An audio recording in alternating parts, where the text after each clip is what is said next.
My people, good morning, good morning. I greet all of you. I greet all of you. I'm about going out, so I just thought it's wise to come and give you people this news. This news about this our brother George, the policeman murdered in America. My people, I really don't understand what is really going on in this world. I really don't understand. Why can't some people just know that we don't longer live in the era of slavery?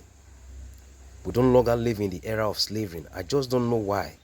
The massive protest and police vehicle being burnt down, the house being destroyed now.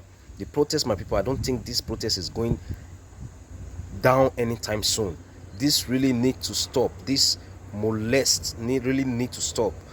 Let me not talk much. Let me leave the video for you to watch.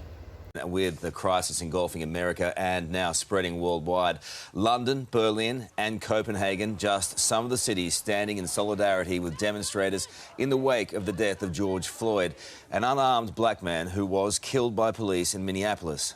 In the United States overnight, curfews have been breached by hundreds, buildings trashed, looted and set alight. Let's go live to our team of reporters. And first to Tim Avia, who joins us from Minneapolis, where it all began. And Tim, police and military are trying to exert their control over the situation. How are they doing?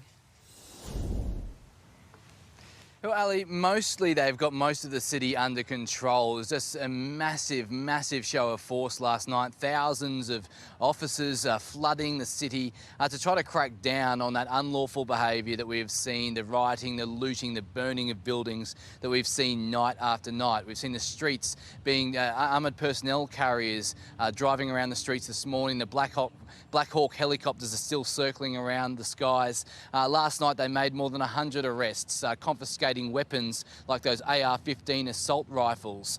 But mostly, as I mentioned, they have sort of got things under control now. There was sporadic gunfire and explosions and fires on the outskirts of the city. For now, though, in the middle of the city, it is relatively calm. That is the pattern that we have seen over the last few days, where it is calm during the day, where at night time, that is when things kick off, especially after that 8 p.m. curfew. The White House, though, is facing some very difficult decisions today about how to deal with this. We're hearing that Donald Trump's advisors are divided about what to do next. The president himself has tweeted this morning that the United States of America will be designated Antifa as a terrorist organisation. Antifa obviously standing for anti-fascists. Many of them are self-described anarchists who want to bring down the right of politics. So authorities are saying many of the people who they have arrested are members of that organisation, but of course there is still all that anger from the death of George Floyd and the fact that 3 police officers still aren't facing charges. So that anger is still here on the streets of Minneapolis and is not going away anytime soon, despite this mass show of force. OK, thanks, Tim. Let's go to Los Angeles now and our correspondent Alexis Daesh. Lexi, the National Guard has moved in, right? It has, Carl. 1,000 military personnel have been deployed here to Los Angeles, focusing on 2 parts of the city, downtown, where there's been a lot of violence, and also here in West Hollywood.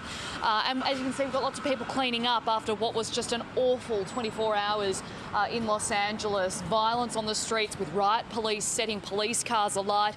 And then last night, the looting with Fairfax Avenue completely trashed by looters. Last night, we were on the streets until about 3:30, and we did notice that the curfew seemed to work here in LA, which is interesting.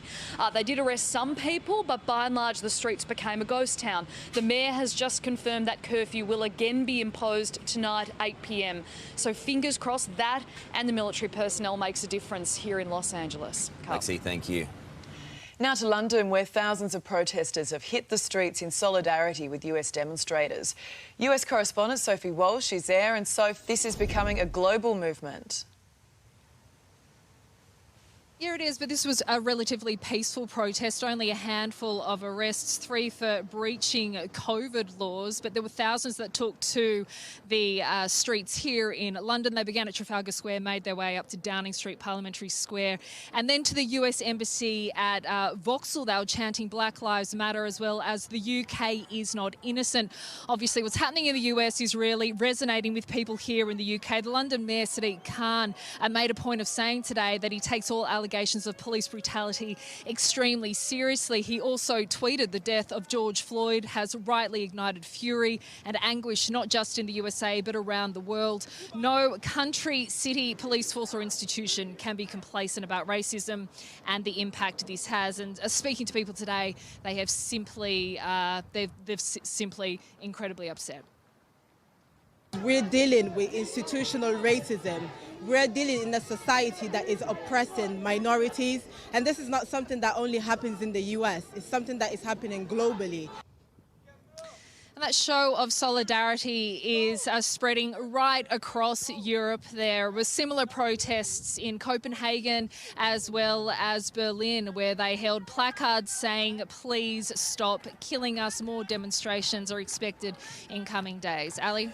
OK, thank you, Soph. And the protest movement is also set to hit Australia with a peaceful rally planned in Sydney Wednesday evening. Nearly 4,000 people have expressed their interest on the Facebook event page. Turning to the coronavirus crisis now, today marks a major milestone in Australia's road to recovery, with many restrictions rolled back coast to coast. We have your state-by-state breakdown of what you can do from today. First to Ashlyn Quikellis in Brisbane. Ashlyn, Queensland's reopening has been brought forward. Yeah, that's right, Alex. Stage 2 of easing restrictions begins here in Queensland today. It was only announced yesterday that this would happen. It's 2 weeks ahead of schedule thanks to low case numbers here in the Sunshine State. From today, Queenslanders can not only travel anywhere within the state, we're actively being encouraged to do so to help the struggling tourism industry.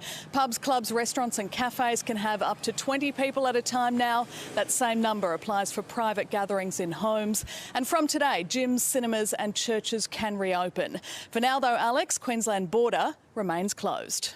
Ashlyn, thank you. New South Wales will also look a whole lot different today, with many pubs and restaurants tipped for a revival. Sydney Today reporter Gabrielle Boyle has all the details for us. Gabby, good morning to you. Beauty salons will also open today.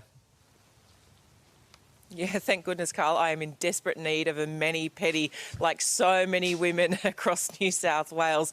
Closed for a couple of months now, so we'll see beauty salons reopen so you can go and get your nails done, get a facial. Pubs and clubs, restaurants and cafes will also further opening that lifting of the restriction from 10 people to 50 people. So we'll certainly see a lot more people out and about having something to eat and drink. As for functions, things like weddings, well, that's still limited to 20 people. You will be able to have 50 people come and pay their respects at a funeral, and places of worship are now open to up to 50 people.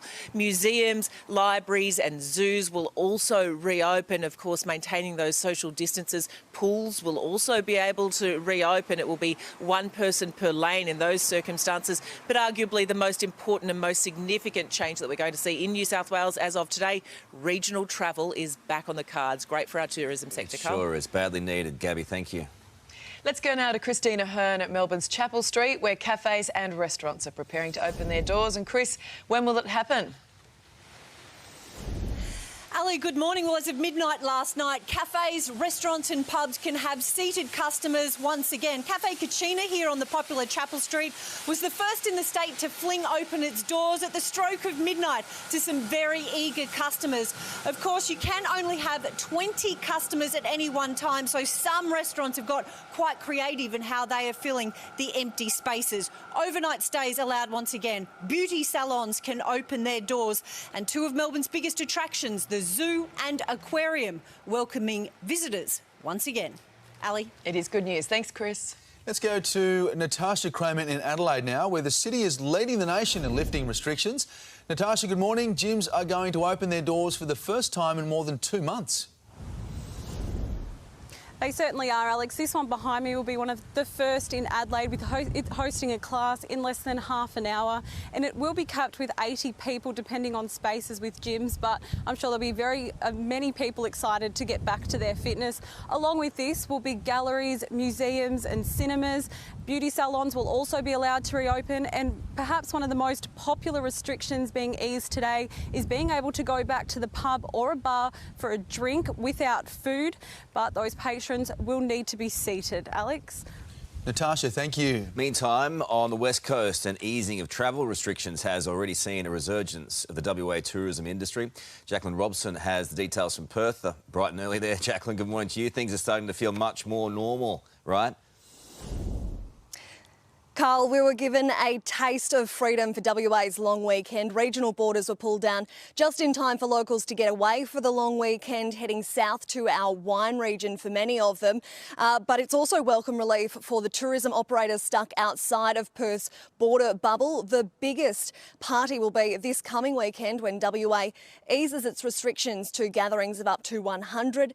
Gyms will reopen, beauticians, the zoo and cinemas. WA is also reducing its 4 square metre rule, which will mean that WA's bigger pubs will be able to be reopened. And the Premier says that's due to our hard border with the rest of the country. Jacqueline, thank you. As Australia slowly emerges from the COVID shutdown, there are moves to revive the residential construction industry across the country. Kerry Axley joins us now from Canberra. And Kerry, this could mean jobs. Yeah, Ali, this is about saving jobs. The Reserve Bank Governor warned that there are industries which were largely unaffected during the shutdown period, but they're now facing trouble because pipeline projects are drying up. The construction industry is one of those. The Masters Builders Association has warned that thousands of jobs are at risk. The government is expected to announce assistance, which it hopes will act as economic stimulus as well. It's expected that announcement will come later this week. The Prime Minister confirmed last week that the plan is being worked on. It could include grants to build new houses or to renovate existing ones. The Australian newspaper is reporting it could see eligibility for the first home buyer scheme expanded. That would require the states to be on board as well, Ali. OK, thanks, Kerry. There are talks that Australia may join the G7 summit. US President Donald Trump calling for an expansion of the intergovernmental organisation, saying he would offer Australia an invitation alongside Russia, South Korea and India. While the event has been rescheduled to later in the year, the Morrison government has indicated it would welcome the offer. The fate of the coronavirus-stricken livestock ship docked in Western Australia is expected in coming days. Al Kuwait's operators want a special exemption to leave Australian waters to transport 56,000 sheep to the Middle East, despite the government's ban on live exports from Tuesday. The ship has been stationed at Fremantle Port since May 22 after almost half of its crew tested positive to COVID-19. Just days after frontline workers' 2.5% pay rises were taken off the table in New South Wales, some public servants look set to get a one-off payment of $1,000. As a result of the pandemic, the New South Wales government announced the wages of over 400,000 workers, including police, nurses, teachers and paramedics, would be frozen last week. Victoria has been issued with a severe weather warning today. Damaging winds are expected as a cold front moves across the state. Melbourne is just one of the areas predicted to be in the eye of the storm, with winds averaging 50 to 60 kilometres an hour, likely to set in by this afternoon. A moment in history this morning as SpaceX astronauts successfully docking at the International Space Station, marking the beginning of a new era of space flight. Emily McDonald has this report. Hurtling through space and looking down at Earth. As we're flying at about 17,500 miles an hour around the planet, getting pretty close to ISS. After 19 hours, this is the moment astronauts Robert Behnken and Douglas Hurley have been waiting for. Soft capture complete. Dragon in. Soft capture confirmed. Stand by for retraction and docking. Endeavour, this is Houston. Bob and Doug, welcome to the International Space Station. The two astronauts receiving a hero's welcome. We have Bob Behnken from SpaceX Demo 2 mission entering the International Space Station, followed by Doug Hurley. And what do you say after all of that? Just excited to be back in low Earth orbit again. Wow, what a moment on Sunday morning. It was almost overshadowed, wasn't it, a little bit by everything happening in the I think it was States. probably a nice way, a bit of laughter and a bit of lightness, and it's just a magnificent thing to see them go all that way. 19 hours are ahead of schedule. Yeah. It's a long time without a toilet stop, and just I thought it was magnificent. And given what's happening in America right now and around the world, it was a sign of things that we can do right. I still can't believe you can get to the International Space Station quicker than you can, you know, Australia to London. I do kind of like it though.